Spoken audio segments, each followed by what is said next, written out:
Esse é o Ancapsu e nós vamos falar sobre a reação do PL, dos políticos bolsonaristas, à decisão de Moraes sobre o Kassab, né? A gente falou num vídeo ontem que o Kassab teve uma ação dele antiga, de que ele era acusado de corrupção lá na época da Lava Jato e coisa e tal. O Alexandre de Moraes puxou esse negócio para o STF, isso estava na Justiça Eleitoral de São Paulo, ele puxou isso para o STF numa de chantagear o Kassab nessa história. Eu acho que isso é muito mais uma tentativa de jornalistas do que do Xandão, a menos que o Xandão seja mais burro do que eu imaginava. Que o Xandão é meio burro, que ele tá preso numa bolhazinha ali pelo ego dele, fazendo um monte de merda, eu não tenho dúvida. Mas ele sabe quem é o Kassab. O Kassab é um peixe maior que o Xandão lá em Brasília. O Xandão ficar brincando com o Kassab não vai acabar bem para ele isso daí não, né? De novo, Brasília é uma máfia, meu amigo. Não tem que é como se fosse uma... Não, é uma máfia, igualzinho. Aquele filme de mafioso que você vê, é a mesma coisa. O pessoal beija a mão lá o tempo todo.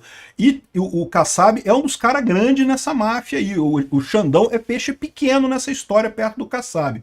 Mas enfim, né, o Xandão fez o movimento dele aqui. De novo, eu acho que é mais o jornalista do que o Xandão. Mas o Xandão fez o movimento. O pessoal do PL brigou.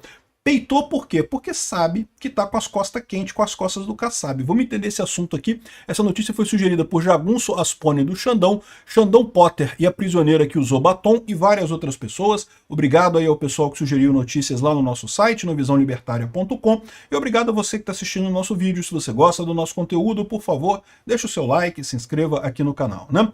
Pois bem, o Igor Gadelha, que trouxe a notícia de que o Xandão puxou o inquérito do Kassab para o STF, trouxe também a reação dos bolsonaristas sobre o Kassab. Só que o que ele trouxe de reação aqui foi só a reação falada, né? O Eduardo Bolsonaro disse que é um absurdo. Aqui, ó.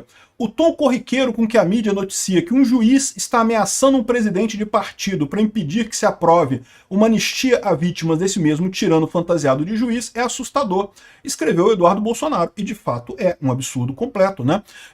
Não é o primeiro absurdo. É o que eu falo para vocês, é o grande problema das ditaduras. Quando você rompe com o arcabouço legal e se fragiliza, o Alexandre de Moraes está fragilizado, tá, gente? Ele sabe que ele está fragilizado, ele sabe que ele não tem justificativa legal para as coisas que ele está fazendo.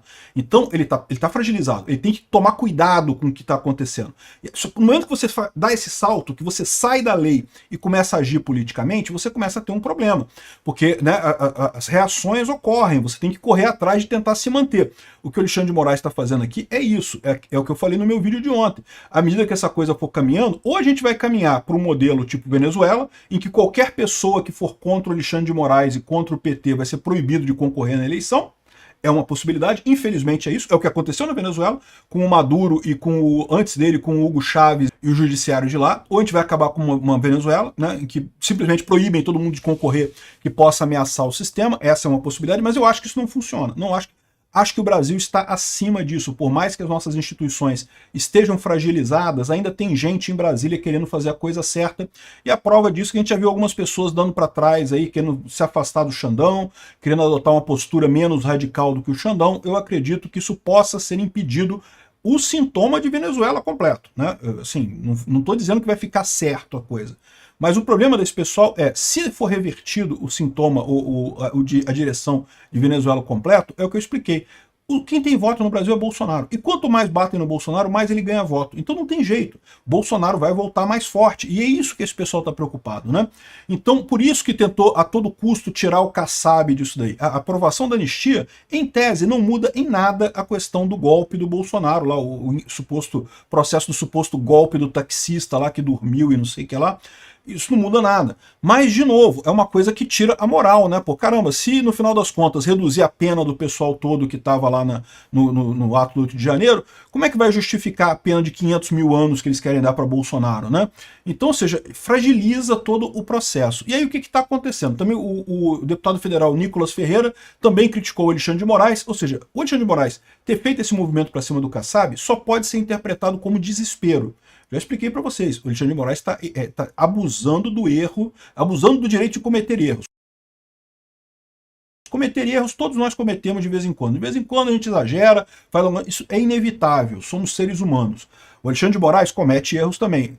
Se ele cometesse um erro ou outro, né, e maneirasse, coisa e tal, mas não. Ele entrou na espiral de que tem que fazer erros novos para corrigir os erros antigos. E tipicamente você começa essa espiral de ditadura, cada vez mais qualquer crítica ser encarada como um ataque, qualquer tentativa de moderação ser encarado como um ataque, como uma fragilização, e não sei o que lá, não pode, não pode, não pode, e isso vai piorando, piorando, piorando, aí você tem duas alternativas, ou você chega numa ditadura completa, uma ditadura, né, o Xandão agora é o supremo comandante do Brasil, que manda em tudo, porque lembra, não sei se vocês sabem disso, né? Mas na União Soviética tinha um presidente também. O presidente não mandava nada. Na União Soviética, quem mandava era o secretário do Partido Comunista. Por quê? Porque era o Stalin.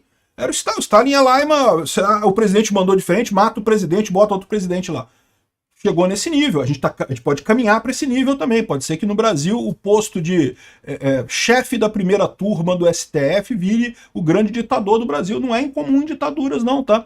Esse negócio, a ditadura ela começa assim, ela vai crescendo, vai crescendo, vai crescendo. Se ninguém parar o cara, em algum momento a gente vai estar numa ditadura stalinista aqui, ou talvez mais parecida com a Venezuela, mas quem vai estar mandando é o Xandão, não é o Lula não, meu amigo. O Lula, o Xandão tira o Lula também a hora que ele quiser, não tem essa não, quem vai estar mandando vai ser o Xandão. E aí você cria esse problema. A gente pode estar indo para esse caminho. Mas, de novo, acredito que não é isso. O Nicolas também falou aqui, ó, está liberado o juiz usar processo judicial para pressionar interesses políticos? Que merda de justiça é essa, só? Né? E disparou sem criticar, sem citar o ministro. Né? O Igor Galha estava dizendo aqui, ó, Paulo Eduardo Martins, é uma democracia vibrante demais, né? O deputado Marcel Van Hatten, Lula e Alexandre de Moraes são covardes. Aliás, digo mais, o que estão fazendo no STF é coisa de mafioso. É mesmo. E não só o Alexandre de Moraes, a máfia depende de uma organização, e a organização que hoje está no STF é mafiosa, inclusive colocando a faca no pescoço de várias outras pessoas. Kassab, Deltan, Salles, puxando processos de volta para o STF para, segundo a própria imprensa, chantagear a classe política. Né?